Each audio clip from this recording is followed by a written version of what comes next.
இயேசுவில் பிரியமான என் அன்பு சகோதர சகோதரிகளே, அன்பே மாபெரும் கட்டளையாக இருக்கின்றது. இந்த அன்பே நம்முடைய உண்மையான வழிபாட்டுக்கும் நம்முடைய உண்மையான வாழ்வுக்கும் முதன்மையாக இருக்கின்றது.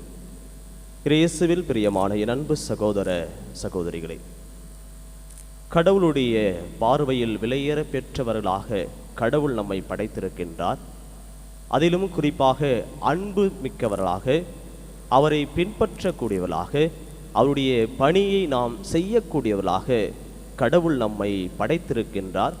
அவருடைய பராமரிப்பில் நம்மை பாதுகாத்து கொண்டு வந்திருக்கின்றார் என்றால், நம்முடைய வாழ்க்கைக்கான முதன்மை எது, அல்லது நம்முடைய வாழ்க்கையினுடைய தேடல்களில் நம்முடைய வாழ்க்கைக்கான எல்லா சூழ்நிலைகளிலும் நாம் முதன்மைப்படுத்துவது எது என்று நாம் சிந்திக்கக்கூடியவர்களாக இருக்க வேண்டும்.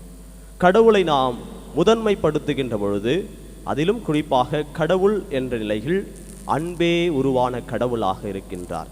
அந்த அன்புக்குரிய கடவுளை நாம் முதன்மைப்படுத்துகின்ற நிலையில் கடவுள் ஒருவரே என்ற அந்த கட்டளையின் வழியாக இந்த பரிசேயர்கள், சதுசேயர்கள் மற்றும் மறைநூல் அறிஞர்கள் எல்லாம் இயேசுவை எப்படி சிக்க வைக்கலாம், அல்லது எப்படி பலவிதமான கேள்வியை கேட்டு இவரை தவறான வழிக்கும் தவறான கருத்துக்களை எப்படி இவர் கூறுகின்றார் என்று இந்த மறைநூல் அறிஞர்கள் எல்லாம் அவரிடம் இவ்வாறு கேள்விகள் எல்லாம் கேட்கின்றார்கள்.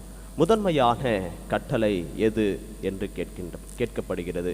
இந்த முதன்மையான கட்டளைகள் என்று சொல்கின்ற பொழுது, இதனுடைய விவிலியத்தின் பின்னணியில் பார்க்கின்ற பொழுது, யூதர்களுடைய வழக்கப்படி அவர்கள் 613 கட்டளைகள் அவர்கள் பயன்படுத்தினார்கள். மொத்தம் 613 கட்டளைகளை அவர்கள் பயன்படுத்தி கொண்டிருந்தார்கள். அது வழக்கத்தின்படி அந்த சமுதாயத்திலும் அவருடைய வழக்கத்தின்படி அவர்கள் பயன்படுத்தியதாக இருந்தது. இதிலே 365 கட்டளைகள் செய்யக்கூடாதது இவை என்ற ஒரு சில வழிமுறைகள் இருக்கின்றது.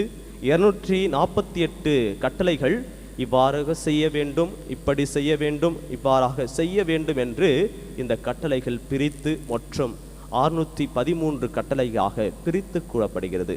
இந்த கட்டளைகள் தான் இவர்கள் வழிமறைவாக அவர்களுடைய வாழ்க்கைக்கான எல்லா நிலைகளிலும் பயன்படுத்தி வந்தார்கள். இந்த இடத்தில் சட்டம் உயர்ந்ததா அல்லது அன்பு உயர்ந்ததா என்ற கேள்விகளோடு முதன்மையான கட்டளை எது என்று இயேசுவிடம் கேட்கின்றார்கள். இயேசு இதையே மறைநூலிலிருந்தே அவர்களுக்கு விடை கொடுப்பதை பார்க்க முடிகிறது. கேள் இஸ்ராயேலே என்று ஆரம்பிக்கின்றார். கேள் இஸ்ராயேலே என்பது நாம் காது கொடுத்து கேட்பது அல்ல, இது கடவுளுக்கு கீழ்ப்படிதல். இது கடவுளுக்கு கீழ்ப்படிதலுடைய வார்த்தை. கேள் என்ற அந்த வார்த்தை இது லேவியருடைய அந்த புத்தகத்திலிருந்து எடுக்கப்பட்டு, அதனிலிருந்து கடவுளை நாம் முழுமையாக முதலில் அன்பு செய்ய வேண்டும். இதுதான் முதல் கட்டளை என்று சொல்லப்படுகிறது.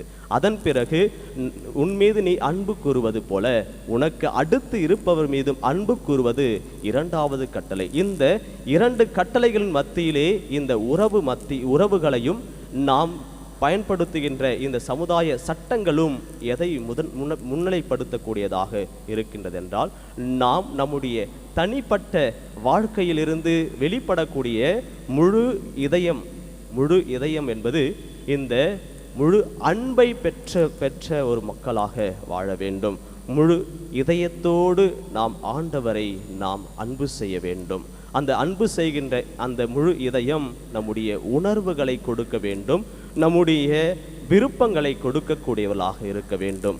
அதே போல் முழு உள்ளத்தோடு அன்பு செய்ய வேண்டும் என்பது நம்முடைய ஆன்மீக ரீதியாக, நம்முடைய ஆன்மீகத்தினுடைய ஆணித்தரமாக நம்மை முழுவதுமாக அர்ப்பணிக்க வேண்டும். இதுதான் நாம் முழு உள்ளத்தோடு இறைவனை நாம் அன்பு செய்யக்கூடியவராக இருக்க வேண்டும்.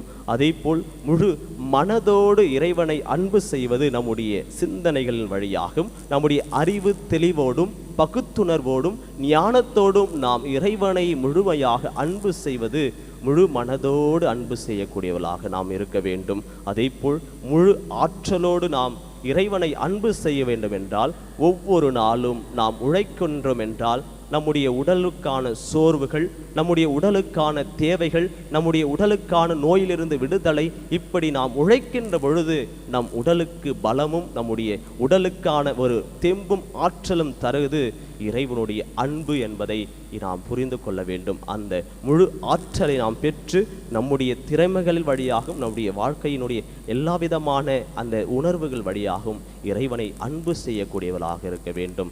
இந்த அன்பினுடைய பரிணாமங்களாகத்தான் இந்த இதயங்களும் சரி, இந்த மனமும் சரி, உள்ளமும் சரி, ஆற்றலும் சரி, இது இயங்கிக் கொண்டிருப்பதை நாம் பார்க்க முடிகிறது. அன்புக்குரிய சகோதர சகோதரிகளே, இதனுடைய அடிப்படையிலிருந்து கடவுளுடைய அன்பிலிருந்து நம்மை ஒருபொழுதுமே யாரும் பிரிக்க முடியாது என்பதற்கான ஒரு நிலைதான் கடவுளை நாம் முதலில் அன்பு செய்ய வேண்டும்.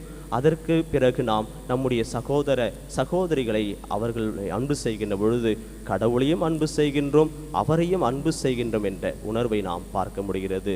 கண்ணுக்கு தெரியாத கடவுளை நாம் அன்பு செய்கின்றோம், அதே போல் கண்ணுக்கு புலப்படுகின்ற, கண்ணுக்கு தெரிகின்ற நம் சகோதர சகோதரிகளை அன்பு செய்கின்ற பொழுது இறைவனுடைய அந்த இறைவனுடைய இறையாட்சியினுடைய நெருக்கத்தில், இறையாட்சியினுடைய அருகில் நாமும் இருக்கின்றோம் என்பதற்கான ஒரு அழைப்பை இறைவன் நமக்கு கொடுத்திருக்கின்றார். எனவே நம்முடைய வாழ்க்கைக்கான எல்லா நிலையிலும் அன்பை முதன்மைப்படுத்துவோம், அன்புக்கான வழியில் அவரை தேடுவோம்.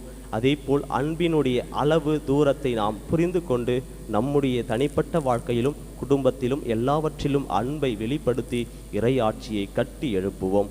நல்லாய இயேசு என்றென்றும் வாழ்த்த பெறுவாராக. ஆமேன்.